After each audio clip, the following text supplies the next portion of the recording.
First 2 semesters, I said, this ain't for me. Absolutely hated it. I was learning at somebody else's pace. I don't learn like that. Austen Alexander dropped out of school to join the Navy. So I dropped out to do something and get out and teach myself different skills and learn more about myself, and that's when I joined the Navy. Then he dropped out of the Navy to focus on YouTube. And I tell people all the time, the best thing I've ever done is join the Navy. And the second best thing I've ever done was get out. And that's when YouTubing really stuck with me. I wasn't doing YouTube for the money. I just was looking for some extracurricular that would help propel my life. And I started creating the YouTube videos, and I became super consistent and obsessed with it. Today, he's a successful veteran and fitness-focused creator with over 1 million followers. And he's recently founded a company to replace and take out CrossFit. My name's Eric. I'm co-founder of Karat. We help creators like Austen with their finances. And today, join us for 36 questions to fall in love with Austen Alexander. I'm here today with Austen Alexander, who dropped out of school to join the Navy and then dropped out of the Navy to become a creator who has over 1 million people following his work in fitness. And he's founded another company, Battle Bunker, that's going to kick CrossFit's and show everyone what hybrid fitness looks like. Also, this man, he's a specimen. He just beat me in arm wrestling. And I saw when people threw water balloons at him earlier today, he snatched 2 of them right out of the air and they didn't even pop. So a versatile Renaissance man. How is that, Austen? I'm great, Eric. It wasn't that hard to beat you at arm wrestling. We got to work on your... My defense, you're like 3 times my size, so... Yeah, you're right. Thank you. But I'm rather large. And plus, I would say if I was going to get an arm wrestling competition, I don't know if I want to do so with the guy who literally walks around to strangers and challenges them to do pull-ups and push-ups. And have you done arm wrestling before? I've done arm wrestling before, yeah, twice, yeah. Have you ever seen those competitions? It's not arm wrestling, it's like slapping. Yes. Have you done those before? It's called slap boxing by the UFC. No, I don't. I don't do anything to purposely damage my body. And people get seriously injured. Like, you've seen busted blood vessels and capillaries in people's face. Like fractures. Fractures. Wow. Can't do it. I believe it. Yeah. Especially, I feel like I know you're worried about injuring yourself, but I feel bad for the other guy. Yeah. I mean, like slap boxing, it's so genius by UFC though, because it's such an appealing sport on social media. And that's why it was started, just because those videos have like insane views and the retention is high. Like, people love to watch it. Yeah, no, I mean, but I would never do it. No. So tell me a little bit more. You dropped out of school to go to the Navy in the first place. I did, yeah. Why? I graduated high school from a very small town in Alabama, and everybody kind of just went to school, graduated high school, got a full-time job, or went to college. And I guess my parents were like, hey, you can either get a job or you can go to college. So I said, I guess I'll go to college. We got a Pell Grant, which is where the household income isn't above a certain amount, so you get granted into school. So it paid for my tuition. First 2 semesters, I said, this ain't for me. I absolutely hated it. I was learning at somebody else's pace, and I don't learn like that. I believe we all learn in different ways, and I just didn't learn at someone else's pace. So I dropped out to do something and get out and teach myself different skills and learn more about myself, and that's when I joined the Navy in 2013. Wow. Yeah. Why the Navy? I just loved the uniforms. Yeah. The dress whites. And I pictured myself coming in from a ship and all the ladies just looking at me, and oh yeah. And I joined those sailor uniforms. Yep. It was the bell bottoms that got me. Wow. And I feel like you say that so lightly, but everyone I've talked to who's ever served, like it's work. It's hard. It is. It is very tough. Yeah. From the long hours, I mean, sometimes 40 to 70 hours a week, to being ripped away from home, to being ripped away from your friends. It's tough in different environments. My first command or station was in a place called Bahrain. It was like 130 degrees over there during the summertime. Really, really humid. From there, I went to a ship where I left the U.S. on a ship on a block of steel out in the middle of the ocean. It's crazy when you think about it. Did that for 7 months. Just drove around in the ocean, hit up some ports, Singapore, Hawaii, Guam, South Korea, and yeah, it was It was a crazy adventure. It was one of the best things I've ever done, though. How long did you do that for? 7 years. 7 years. 7 years from age 21 to 28. Holy sh! Yeah. That was your early adulthood in the Navy. Yeah. Yeah. If I look back and I say, if I would have stayed in Alabama, I probably would have still been making pizzas or cutting grass or who knows what. But since joining the Navy, like I learned so much about myself, so much about other cultures and things, and found my passion. It allowed me to get out and explore. And I tell people all the time, the best thing I've ever done is join the Navy. And the second best thing I've ever done was get out. So what prompted the decision to leave? 7 years. You're 28 years old now. 7 years. Yep. 20. No, I'm 30 now. So You're I've been 30 out, now. I've been out for about 2 years. Okay. But when you left the Navy, you were 28. What was that decision like? It was very tough. I'm the type of person that, like, when I joined, I just saw the pamphlet. I said, oh, this looks cool. And I committed right then and there, 4 years of my life. I think it actually took me less than 48 hours to go back into that recruiting office. The decision to get out was not that easy. If it wouldn't have been for creating on YouTube for the past, and I started in 2018, and I had made a lot of progress in the social media world, and if it wouldn't have been for that, I would probably still be in the Navy, like for sure. So you started as a creator even as you were in the Navy? Yes. Why? I just had this calling for extracurricular activities. I always have, even through high school. I was a regular student, but then I was a producer. I produced a show called Current Events. It was like a news channel for my whole school. From there, in the Navy, I started different entrepreneurial adventures. Like I would sell T-shirts. I sold probably 500 or 600 T-shirts when I was on board of the ship, and I was just always into doing more than what I actually had to do. I loved pursuing my own route. I loved pursuing my own things. And when I was on deployment in the Navy, that's when I actually made my first Navy video. It was called A Day in the Life of a Sailor by Austen Alexander. It was more like a documentary. I taught myself editing platforms on deployment, and I remember recording a voiceover for that video, and you can probably grab a screen share and show it, but I had to go down to the 7th deck in the ship just to get a quiet place to do that voiceover. And I just always had a vision for doing more. And that's where I started creating. From the very moment I met you, I've just always felt such incredible drive and motivation. Thank you. Personified in you. I didn't even know anything of what you described, deciding, hey, I'm going to drop out of school. I'm going to enter the Navy. Deciding, hey, I'm working my ass off, but I want to share what my life is, learning how to edit, learning how to produce, making the decision to become a creator. But now, even as a creator, we were just downstairs, and you told me now you're running 2 companies at once, your own channel, but you're also trying to be CrossFit. And so I feel like everything you've said, you are always just pushing to do more. I love challenge. I mean, it's reflected in all of my videos. I mean, I'm either challenging myself to do something, run a triathlon, do the Navy SEAL obstacle course. And I love the thought of this small town guy, me, going up against these massive industries. And that's what I'm in pursuit of. I love it. With Battle Bunker. Yeah, because I've seen your content, right? It's you pushing yourself to the limits to go through these physical, mental challenges and tests that the Marines, the Coast Guard, the Air Force that they go to. And then you also going to other people as part of what you do with Battle Bunker and trying to be like, well, do you want to try and go through my version of that too?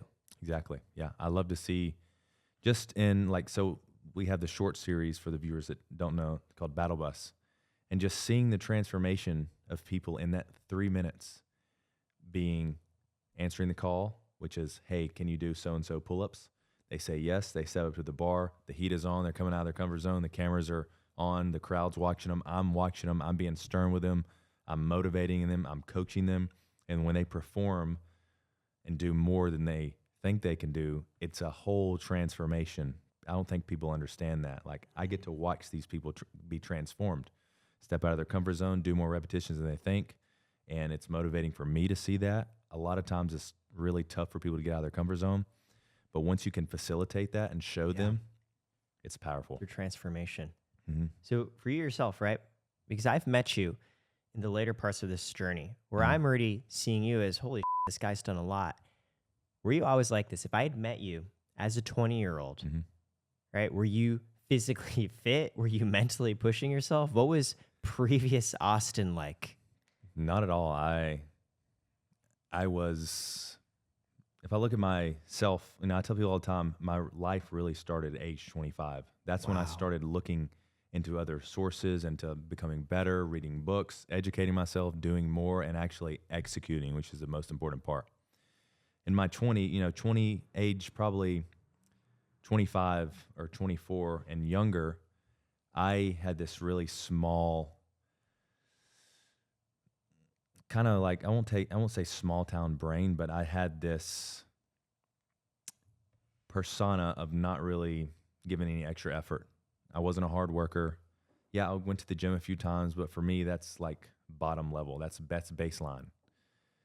And my whole life just changed when I started to try to get better, smarter, reading books, educate myself about finance, like random topics, and just learning and teaching myself. That's when my whole life changed. It really started at age 25. I feel like in some ways, the traditional educational system failed you. Mark Twain once said he Mm. never let schooling get in the way of his learning. Because I'm listening you describe, hey, you taught yourself a lot of who you are as a man today. And I'm seeing the discipline, the business savvy, the creative output. And I also, just a few minutes ago, heard you say you were in school and you're like, I don't learn this way. Mm-hmm. And so, age 25, that means you'd been in the Navy for a few years already. I had been in for about 4 years. Yeah. 4 years, which, if I understand right, that's like the standard stint. Is that the initial duration? Yeah, that's the regular enlistment is 4 years in the Navy, and it can go to about 6 years. So 4 years in the Navy, Mhm. you mentioned before you had this small town mentality. What changed? Was this like gradual every day a little bit more? One day you just wake up and I say, what am I doing with my life? Because you could have just stayed who you were. Mhm. I think it was realizing that I am in complete control of all of my outcomes. One day, when I got to Seal Beach, California in 2018, it was 2017 actually. I went out to the beach in Santa Monica and I said, it's crazy that I'm here. Like, I'm a small town guy from Alabama, never even thought about being in California. Now I'm on the beach in Santa Monica. And I said, I'm really in control of my life, and it's up to me to execute on my visions and goals and aspirations. And if I do that, I can become anything. And from there, my whole confidence just kind of changed. I started throwing, it's like throwing darts at the wall. Like, I started trying things, executing. Like, I was in a lot of debt back then. I was in probably like $20,000 credit card debt, was never taught how to deal with finances or financing in high school. You would think for 12 years they would teach you anything about finance. Nothing. There was 20K in debt. And I realized, I said, I have to do something to get out of this. So I started trying everything: e-com, Amazon FBA, trading stock options, everything. And nothing really, at the time now, I know that didn't work because I didn't stick with it. But I thought at the time that I was just failing all of these things. And that's when YouTubing but really stuck with me. I wasn't doing YouTube for the money. I just was looking for some extracurricular that would help propel my life. And I started creating the YouTube videos, and I became super consistent and obsessed with it. Every single day I would get off work. I work days, nights, or swing shift. So I'd be working around the clock, and I would have duty. But in between those pieces, and sometimes at work, I would bring my laptop, I would edit a video, I would shoot a video. And by the end of 2018, I had gotten my first paycheck from Google. It was $31. Wow. Yeah. And that's where it all started. That's where I saw progress, and it made me want to stick with it. And for anybody out there that's listening, if you're trying to do something, it may take a little bit. It may take a little time. Sometimes maybe not so much time, but if you really want something, then you're not going to be looking at the time and be like, oh, it's taking me 7 months. It's taking me 8 months. You're going to enjoy every step of the way. I was enjoying every step of the way. I was teaching myself about cameras. I was looking at your setup here, asked you a lot of questions about your cameras too and your mics and everything. Taught myself about cameras, editing softwares, sound engineering, everything. And I was learning, and I loved it. I love that. You Thank you. made a choice to take responsibility where you looked and said, hey, there's so much I can do, but that also means there's stuff I have to get through that I've brought onto myself.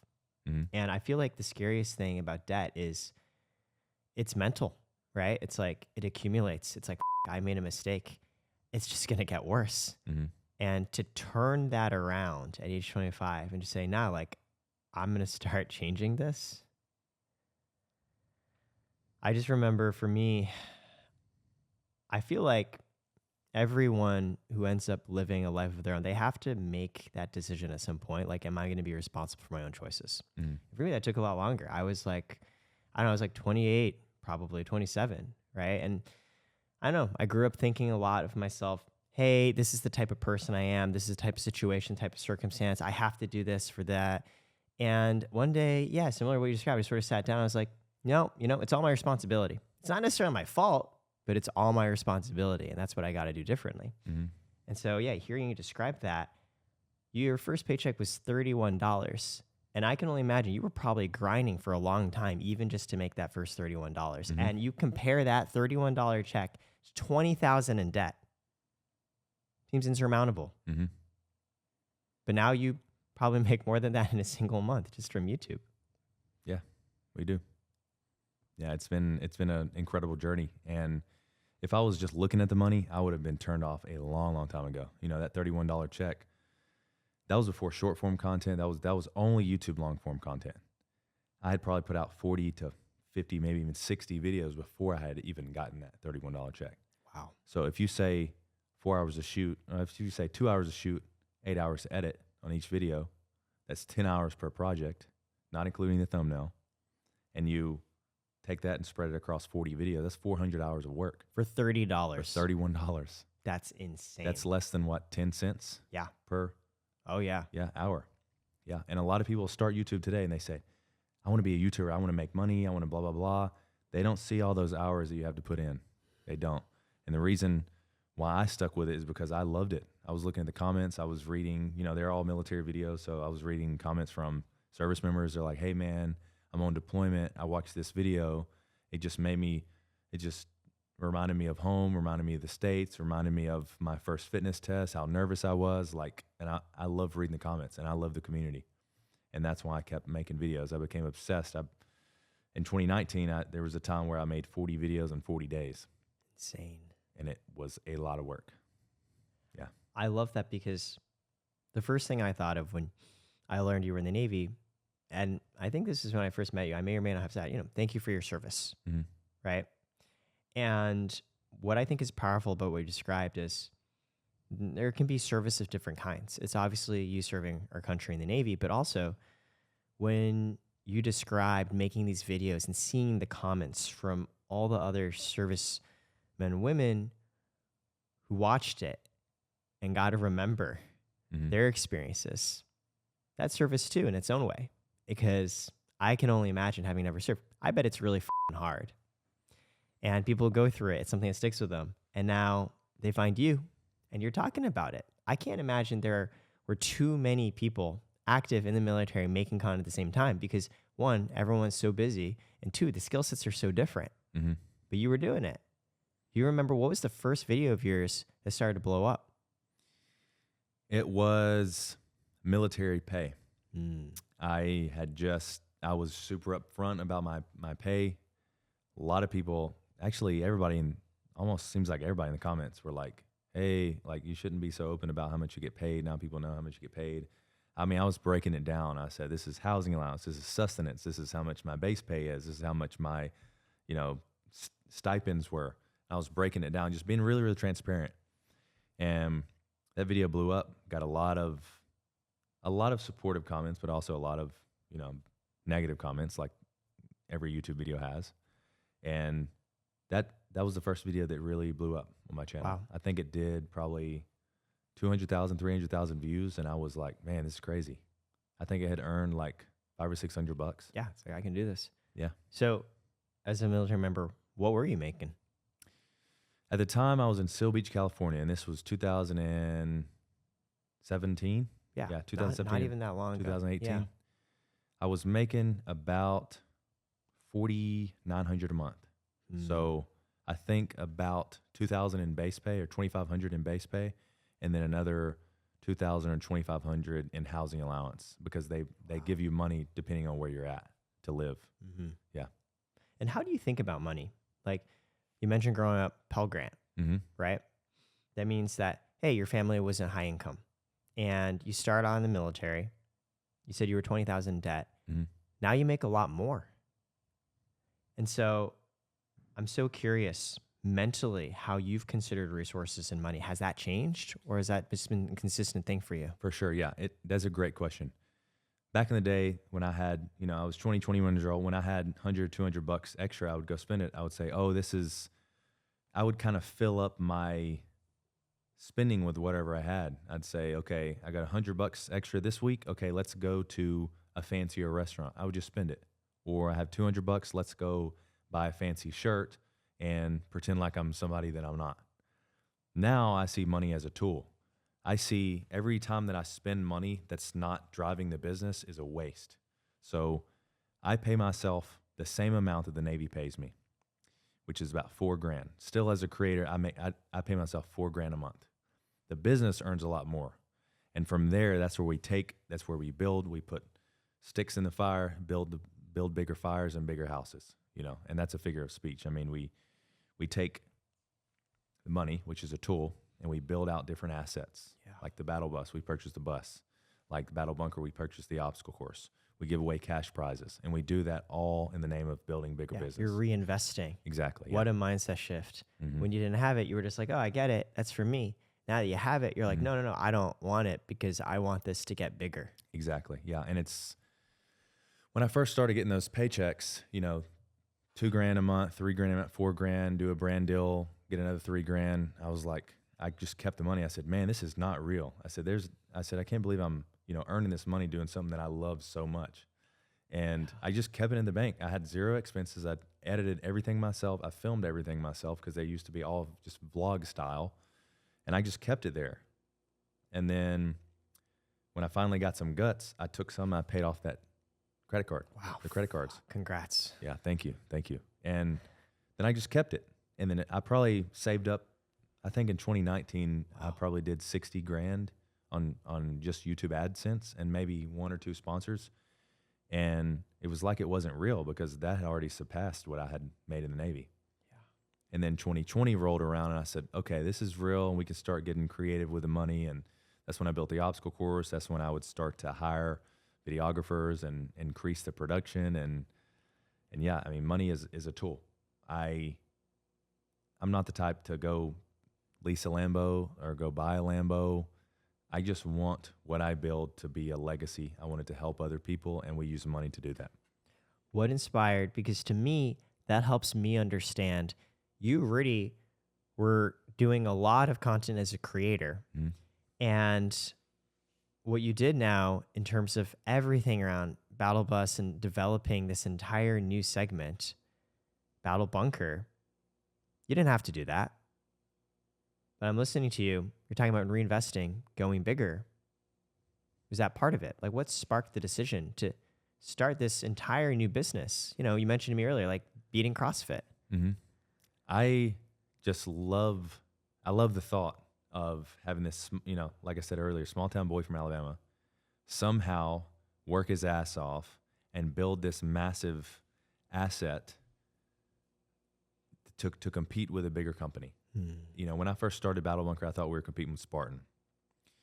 Now, as I'm kind of fine-tuning the business model, I realize that we're basically in our own sport of hybrid conditioning. Battle Bunker is like the NFL. Hybrid is like the football.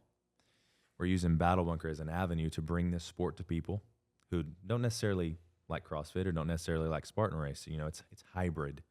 So hybrid fitness. So I just love the thought of being able to build that by myself. I love that, yeah. And it just wakes me up every morning. So the dream one day, hey, anyone who's interested, potential athlete, someone who wants to get in shape, I want to learn about hybrid conditioning.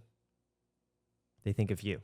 Yes. And hybrid conditioning, for people watching, for people listening who might not know, what does that mean? Am I weightlifting? Am I running? Hybrid, a lot of people look at military people and they say, oh, they're in shape, they're fit. How do you define that? To me, it's hybrid. A military member maybe can't necessarily go perform a snatch at 135 or an overhead squat at 135.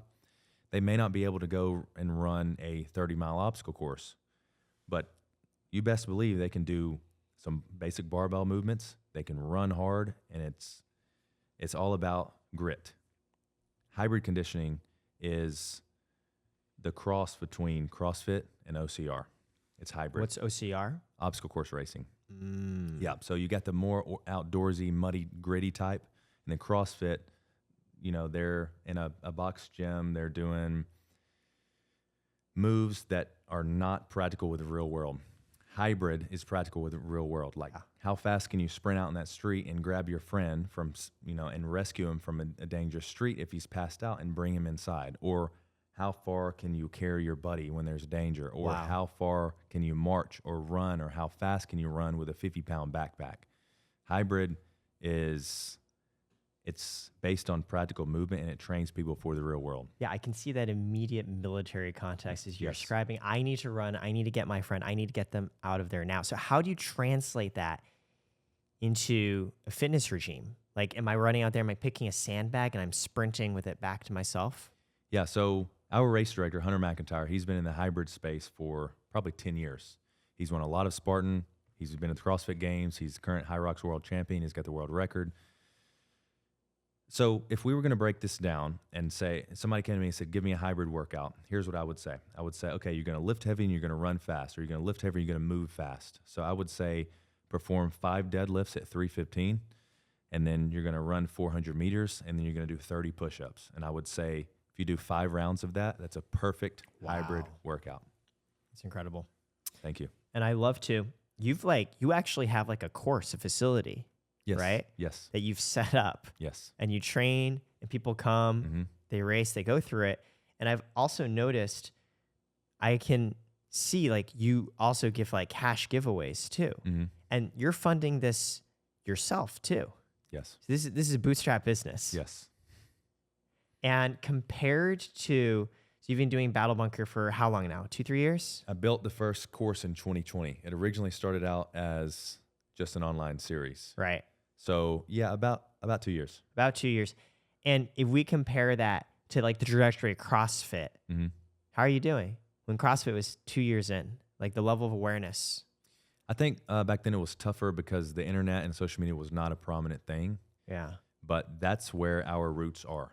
So the first year with the Battle Bunker flagship competition, we have just over 50,000 viewers. Wow. I think the first CrossFit Games, there were no viewers. It was not live stream. There was only photos put in blogs, and they created some documentaries after the fact that have been seen millions of times to this day. Sure. But if you look at the trajectory, we have a pretty strong foothold on the hybrid space with the Battle Bunker. Yeah, we're expecting a little over 100,000 views this year on the live streams. We have 3 live streams through the season, and then we're also expecting about 400 spectators. Incredible. The first CrossFit Games, I believe it had about 150 spectators. Yeah. No, and I get it. Not to mention, like, everything you've done has been digital from day one. And so to have that online viewership, 50, 100,000. So like, say I never really done CrossFit, never an aspiring race. If I want to go and participate, do I just go to your site and I just sign up? No, so we have a selection process. It started this year in March. Wow. And people got to qualify. Got to qualify. Yeah. So it's a 3-step process, similar to like a tennis open or like a golf or a CrossFit Games. It starts with a combine or open. This is the qualifying stage. We take submissions. This year we had 450 and actually 160 qualifying athletes in the combine. Similar to the NFL combine too. Like, anybody puts in their scores and we pick the top. So the top from each region, we had 2 regions, East and West. Top from each region, top 21 male, top 21 female, will go to a regional. Wow. It's an honor to qualify. It sounds It like is. It's a lot of work. It is. It's a lot of work, and you have to really put in the work. And we do a great job at highlighting athletes and showcasing these athletes that have put in the work to make it to regionals. Incredible. And then from there, we will have narrowed it down the top people in the world, because we have an international division that make it to the HybridCon games in October. So we'll have some people from France, Spain, the United Kingdom, and then lots from the US. So what's the dream of all of this? Because you got Battle Bunker, you also have the Austen Alexander channel. In a perfect world, say you have $1 billion. How does this play out? What do you see yourself doing? The company's going. If I had $1 billion, Yeah. I would stand up for Battle Bunker. I would stand up a volume-based competition where people could sign up. It's based on volume. You know, we try to get as many people involved and physically there as possible, and they would compete and they would run this course of events. From there, they would get invited to a regional competition, and then from there, we would go to the HybridCon games. So basically just replacing the combine and making it in person instead of online. I believe there are a lot of, videos are cool. They can create a great feeling and motivating for people, but there's nothing like atmosphere. Just being there. Exactly. I love that. Yeah. And then what about for Austen Alexander channels? That stay focused too. Your own content. It's super, super hard. If Battle Bunker took off and just blasted to outer space, I would probably leave my channel. Yeah. I would have to. Yeah, I get it. In the meantime, I love creating documentary style, videos. I've built an entire team just around the Austen Alexander YouTube channel, and in the meantime, I'd love to just keep creating. I want to be my own person too. Yep. I'm not just the Battle Bunker guy. I'm Austen Alexander. So, in a perfect world, build up Battle Bunker, hire maybe a CEO or someone to run the company. I would be a stand-in as the founder, and then I would keep creating these documentary film. I love the constant shift in orientation toward growth, right? Hey, school's not working. I'm going to go into the Navy. Hey, I'm 25 now. I got to change how I do my life, try all these different things. Con's beginning to blow up. I'm going to leave. I'm going to go be a creator. Hey, now I'm going to start Battle Bunker. And in this future, Battle Bunker blows us so much, maybe that actually ends up being the focus more. There's just this constant, hey, want to do more, so I got to change and become more too. I love that. Thank you. I constantly put too much on my plate. Yeah. All the time. And pushing.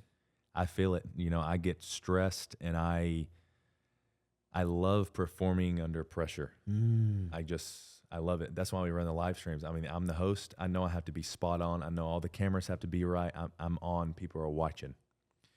That's why a reason that I like those live streams. You like the crucible of competition. Yes. And knowing that my words have to be on point, knowing that my scoring has to be accurate, knowing that the camera crew has to be accurate.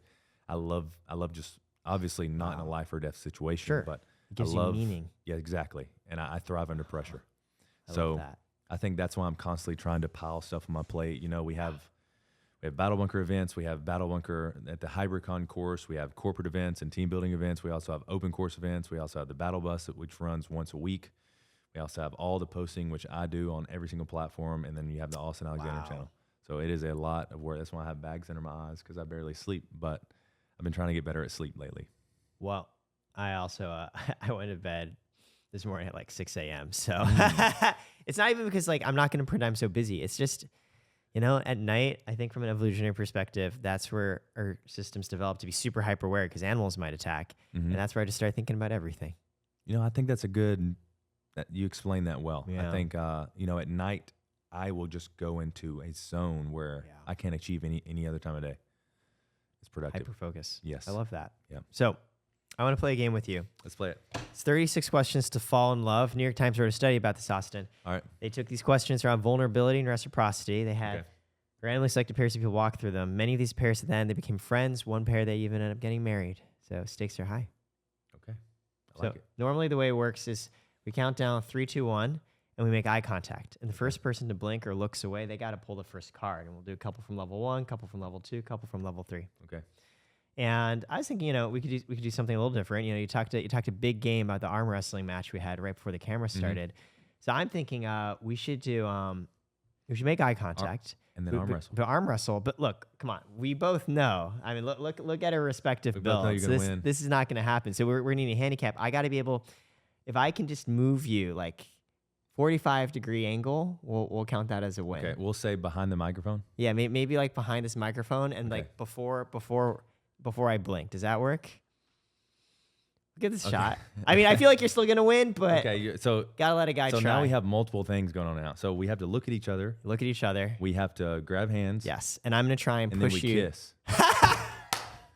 Oh, you didn't say that part? Okay. Yeah, I guess it slipped my mind. And then you. I just try gotta to push pull you my hand, right past here. and then I'm still looking at you. Yeah, we're just But- gonna, you know what? We're just gonna look at each other. I'm gonna try and move it. If I succeed, then I pull the first card. If I fail, you pull the first card. How's it sound? Okay, that All works. right, let's do it. All right.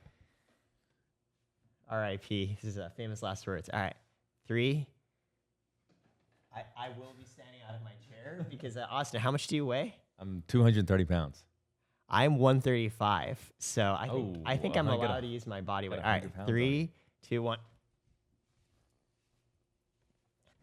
Am I supposed to go yet? You Austin. Okay. Woo. Okay. Well, all right. That That was fun. We've established you were strong and you were heavy. So I pull or you pull? you pull. Level 1. Right over here. Any card? Oh, right here? Yeah. All right. Do I read this to you? Yeah, you read it to me. It's a question. We do all of them except for the wild cards. Okay. Do I seem like a morning person or a night owl? I mean, just based off what you said, definitely a night owl, right? Because you stay up too, yeah? Not at all. You're a morning person. I go to bed probably 9:30, 10. I'm a Wait, morning so, person. I mean, for those of you watching at home, it's like 9:30, 10, right? It's like 9:30 right now. 9:40. It's 9:40 right Yeah. now. And we're going to get you out in the next 20 minutes. So I'm like, I'm how living a little. How are you awake? I can stay up. I'm good. Have you always been a morning person or is that Navy instilled? That was definitely Navy instilled for sure. I love waking up early. I like getting a start on the day. You weren't like that before the Navy? Not at all. I would sleep late. I was lazy. Wow. I was a dirtbag. Man, you're really hating on past Austen a lot. I don't like him. If you met 20-year-old Austen, what would you tell him? I would tell him to get his ass in shape and get up out of bed and do something with your life. Wow, very strict. Yeah. You got to be strict on people. Including your past self. Exactly. I respect that. Means you went through a lot of change. All right, Sure. I'll pull level 1 too. All right. By the way, thank you for, I'm very aware you could have done this. Thank you for not breaking my arm. Oh, you're welcome. I'm not a destructive person. Yeah, I know. I enjoy full use of it. So Yeah, thank That's you. good. I don't, this question is about my car. I don't have a car, so we're going to choose a different one. Oh, here's a good one. I actually don't remember the first time we ever met, but the question is, what's the first thing you noticed about me? Well, I guess the first time we really got a chat was at VidCon at that dinner. I mean, we had seen each other around before. Yeah. I think at Michael Gordon's events. I think that's the first time that we like got to interact a little bit more. Yeah, The for sure. Italian place. Yeah. Yep. You got a good memory. Yeah. Yeah. I mean, I enjoyed meeting you. Of course I'm going to remember that. Appreciate that. Thank you. Yeah.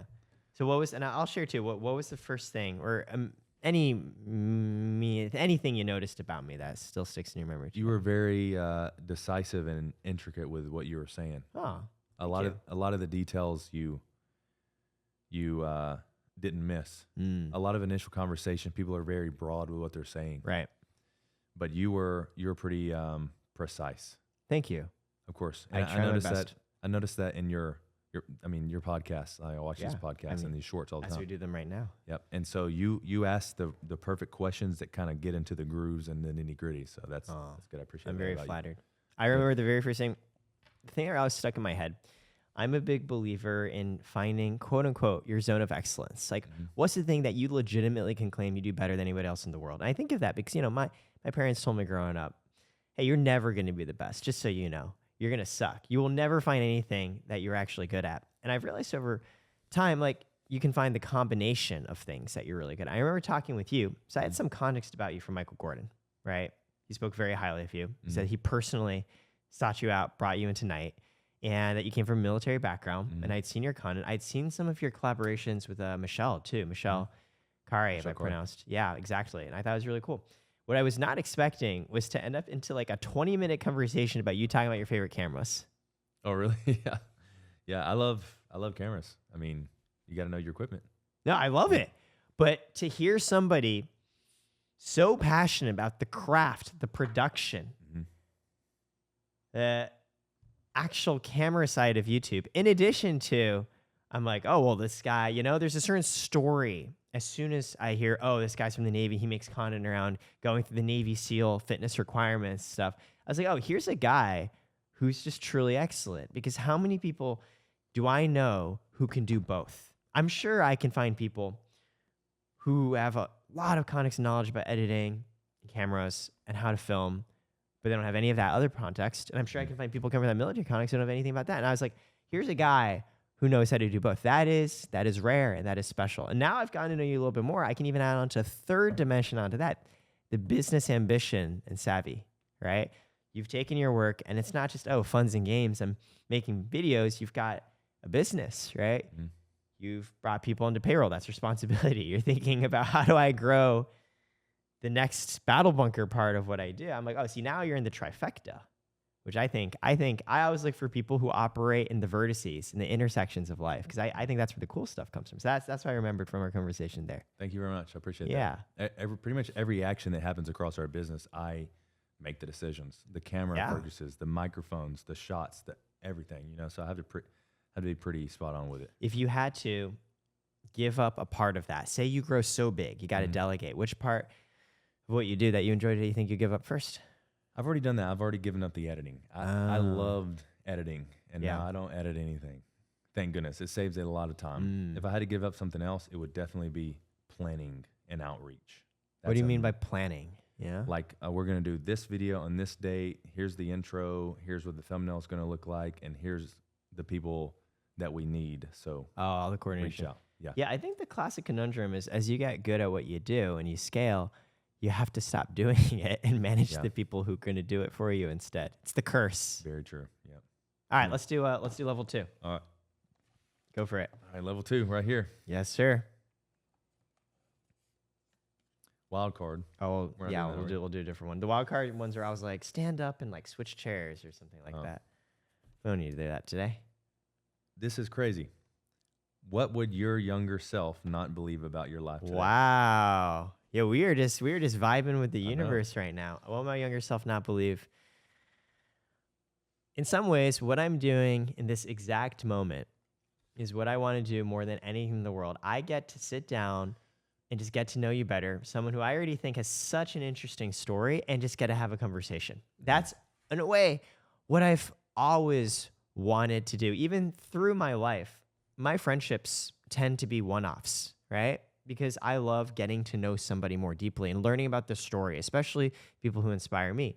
I just never would have thought that I get to do this in any part of my job, right? Because I was in the corporate route. I was an investment banker. I was a consultant. I was a product manager. I was just a cog in the machine. And I'm like, yo, I got to talk with you. It gets to be on camera and other people got to watch us. That's a special feeling. And I think young self have been like, yeah, I like that. And I'm like, yep, it's pretty cool. That's good. It's a cool piece of, this business that you've added. Yes. It's new. Yep. New and it's exciting. And, I'm liking it. What about, so we talked a little about how you would think of your younger self. What would your younger self think of you? Or what he wouldn't believe? Or just, if you walked up, what would he think? Man, he wouldn't even know who I was. And so you look different. I look different. I feel different. I think different. I'm a completely different person. I mean, yeah, how I explain what I do now is I say I'm in digital media. But if I looked at my younger self and said, I am a fitness YouTuber living in San Diego, California, that owns an obstacle course in a fitness competition series, there's no way I would believe it. No way. Why wouldn't you? Would you just you didn't want to? Because just so off the wall? Yeah, I always wanted to do big stuff like that, but I never believed in myself. I always was limited by society, made bad grades in high school. Society told me you're never going to amount to anything. If you don't get a degree, you're going to be, not well off. And just going from that mindset to looking at where I am now, still without a degree, still a college dropout, it's just mine. Wow. It's unbelievable. So in a positive way, your younger self just would have been like, how the would I have done all this? Yes. Well, that's a pretty goddamn good feeling, man. And I look back and I always want to say, looking back at myself in 2 months or 2 years, I always want to be proud of what I'm doing. And I am. See, now what I'm excited for is 40-year-old Austen coming and looking back when you're 30 and being like, yeah, you don't even know the best parts are ahead of you. It just gave me chills when you said that. When you look at the future, it's really easy to have anxiety about the future. Because just as easy as we can go up, just as we can go up, we can also go down.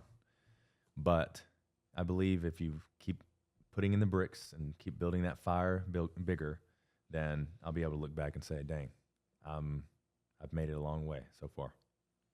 I love that. And I think that mentality is also common to people like you and me who care about fitness and work out, because it's a similar principle, right? You go and work out. You're not going to wake up the next day and be swole or whatever, but it's that foundation. You lay brick by brick, it builds up, and we know it. We know it comes together. Mm-hmm. I think that's why I'm so obsessed with working now, because I'm so afraid that I'm going to lose what I have. Because back in the day, you know, I dropped out of college. I started making pizzas for a little bit before the Navy. And I had I wasn't a hard worker at all. Now I'm a hard worker. I don't want to go back to that. I don't want to see myself go in reverse. So that's why I'm so obsessed with working harder. I'm the same way. I care. I have these certain disciplines and routines in my life. Like I gotta work out every day. I gotta eat this certain way. I gotta do this in a certain way. And people always like, Eric, like, why don't you relax a bit? Like, so for example, like I don't really drink. Like I don't really do drugs. Like I was at EDC with some friends. They're like, Eric, why don't you roll a bit? And for me, it's because I don't necessarily love who I was before. You know, I'm okay with it. But it's these routines, these frameworks of progress that have helped me be who I am today. And I'm like, as long as I hold on to those, good things will happen. As long as I get in my push-ups, this many push-ups a week, it's going to be okay. But if I forget, I miss out. I always say you can miss one day. You can't miss 2 days. Because then I share that fear. Oh, is that just the backslide? And then one day you wake up and you're like, what even are the things I'm willing to sacrifice for? What are the routines and principles I will work hard to maintain? Yeah. I can relate to that for sure. That. All right, let's level 3, baby. All right, level 3. Let's do it. This guess so. I'm pulling, I guess. Yeah. Win it out, pull it out. This is a good one. How does one earn your vulnerability? That's a really good one. I think showing their vulnerability. Do you consider yourself a vulnerable person? I don't. I have levels, you know. A lot of people come into my life on the surface level, and it's up to me to let them come through to the next level. So you're careful.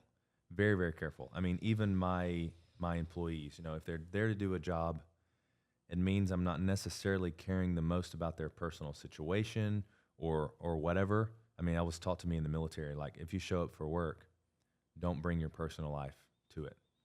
If I'm showing up and I'm paying someone, I expect them to do the job. If they're there consistently and I can count on them, I start developing a level of trust so they would move to the inner level, you know. And then there's probably 2 more levels behind that, but I'm very, very careful with who I let in and who I spend my time with. I love that. And for me, I'm going through a breakup right now, a 5-year breakup. And I was very vulnerable to this person, obviously, because I committed 5 years of my life. So that's where it hurts the most, because they're in this inner circle, you know, and having to let them go and kind of rebuild that circle back is tough. I would say that's the only type of vulnerability that of that magnitude that I've given away in these last 5 years. You know, I don't regret it by any means. It's been a great 5 years. I get it. But yeah. So I would say initially not vulnerable at all. Yeah. But over time, yes. I mean, you heard me earlier, but I'm also going through a breakup. Oh, really? Yeah. And dude, it sucks. Yeah. It's like, as you say, it's just like, it's an investment, right? Because you share so much about yourself, and it's just like, well, Mm-hmm. you know? And yeah. It's normal. It's a Yeah. it's a natural thing, you know, that occurs with humans. Yeah. So even though it is tough, there will be brighter days. There will be greater days, and I've come to teach myself this over the past 3-4 months. Yeah. It's just one of those things that happens, and it's a sign that there's something better on the horizon. I think that the ultimate question, because I know you're right, and it's just, as you say, vulnerability it's a special thing, and it's a lot to give it. And then it's just like, okay, well, I gave a lot of it now. Am I ready to give that again? Because it's tiring. Mm-hmm. So, It is. It's very tiring. Yeah. So I get that. Yeah. All right, let's do a couple more. All Your right. turn. 3. Let's do 3, baby. And if you don't like it, feel free to pull more. These are just meant as starting points. Okay. What is a lesson you will take away from our conversation?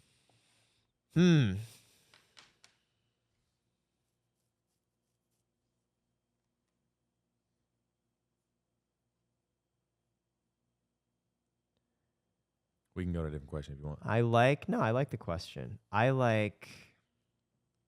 think I'm the type of person, and I alluded to this before, I'm always afraid of losing what I have. Ironically, the biggest jumps I've had in my life are where I was confident enough in myself to take something of more risk. Mm-hmm.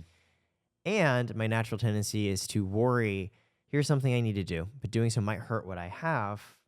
I'm slow to do it. And I heard you describe, I feel you've walked me through many points in your life where you're doing something that's risky, right? That could hurt what you're doing, but you're still doing it. And I'm a big believer in the unconscious, and I'm like, I think that's something that's going to stick with me, right? Maybe next time I'm going through one of those decisions, I'll remember and be like, well, I think that's the way you got to do it. I think it's important. You got to do it, even if it's going to potentially hurt what you're doing today. Mm-hmm. So, what about It's a good lesson. Yeah, for sure. What about for you? I think, a lot of things that you've said and we've agreed on, I don't have these conversations a lot with other people. A lot of people don't understand me. Yeah. And I think what you said about feeling like you need to keep working to protect yourself from being who you used to be or losing is very relatable for me. So now in my mind, I'm thinking it's okay to be like that because it sounds like other people out there you feel the same way. Oh, Austen, I'm terrified. I never want to go back to who I was. Yeah. Not only from a what I've achieved perspective, but like mentally. Mm-hmm. Yeah, I get, friends from back home, they're like, why don't you do this? Why don't you stop working? Why can't you just stop working for a day? Why can't you do this? Like, that's not important. Come hang out with us. It's like they just don't understand. Oh, yeah. They don't understand. I feel sometimes there's a saying that sharks, they have to keep swimming because apparently if they just stay in motion, they just die. I don't know if this is true or something. That's how I feel. Yeah. Like even before, when you messaged me saying, hey, you might be free at 8 p.m. to come do it, I was like, thank God. Because I was sitting there and I was feeling sad about myself, right? I'm like, work's been stressful. I'm going through this breakup. And I'm sitting there, I'm just like, damn, I can feel myself like receding. And when I got your text, I literally like texted my friend. I was like, I got to do a podcast in 15 minutes. Like, let's go. Like, this is what keeps me going, right? And I'm like, I need that, I need to keep going. Yeah. You're welcome. Yeah. No, thank you. I am grateful. Yeah. I love being ready on a moment's notice, and I love being ready to roll. Yes. Like if someone messaged me back and says, hey, I can shoot tomorrow at 12 p.m. I'm down. No, literally, I saw it. I was like in my bed. I was in my pajamas. I'm like, oh, really? Fuck yeah, dude. Yeah, dude. I was tired. It was early. It was like 7 o'clock. I went to bed at like 6 a.m. Oh, that's 7, right, 8, that's right? right. And then I literally woke up and I went to Michael's event. And that's because I care about Michael. Yeah. Otherwise, I wouldn't even have gone. Because he lives like an hour out. Like Michael, we love you, but Jesus, you live far, right? He's 15 minutes from here. He's 15. Michael Gordon? 15. He's 15? It took me 15 minutes to get here. Okay, that's because no traffic. Oh yeah, okay, definitely took me over. It took me a lot longer, and I was like, I'm gonna do it because I care. Yeah. And then it was nice because I got to see you, right? I got to see a few other friends. That's when you texted me, and this like, yeah, I was tired, but you texted. I'm like, we're in. We are in it. This is what's gonna keep us going. So good. Okay. All right, man, dude. And I promised you 1 hour. Yo, 9:58. We are. What, 58 minutes? Yeah, no, dude, when I say these things, I commit to it. Yeah, okay. I heard you say you say on your friend on the phone, it's gonna be an hour. I'm like, we're gonna keep an hour. Yeah. This is great, dude. Yeah, we covered a lot. This was great. Yeah. Hey, come up here. Give me a hug. Very nice. Broke my arm. So. Oh.